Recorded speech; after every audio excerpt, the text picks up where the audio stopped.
This is the Lone Crater YouTube. We hope this video helps. You start by making sure the app is current and you own the necessary packs. This prevents missing content. Once done, open Toca Life and pick the scene that supports character creation. Make sure you have a blank slot or a character to edit. This saves time. You'll be using the character editor immediately, so navigate there and tap to customize. Pay attention to available accessories and presets because the Katseye look uses specific eyes, hairstyles, and outfits that may be in add-on packs. Now focus on recreating the Katseye people. Choose a narrow face and select the Katseye eye style from the eye menu so the shape reads correctly on screen. Next, apply heavy eyeliner and set a distinct iris color that contrasts with the sclere. This makes the character pop.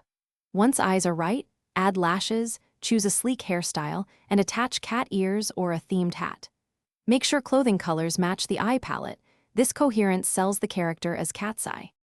Finish by saving your new Katseye character to an open slot and drop them into the desired scene. Test expressions and interactions to confirm the look reads in motion.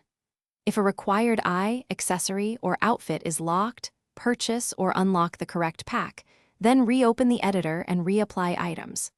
If something fails, restart the app, verify your purchases and updates, and re-download missing content. This troubleshooting step solves most issues. Thanks for watching. Consider subscribing if we helped you.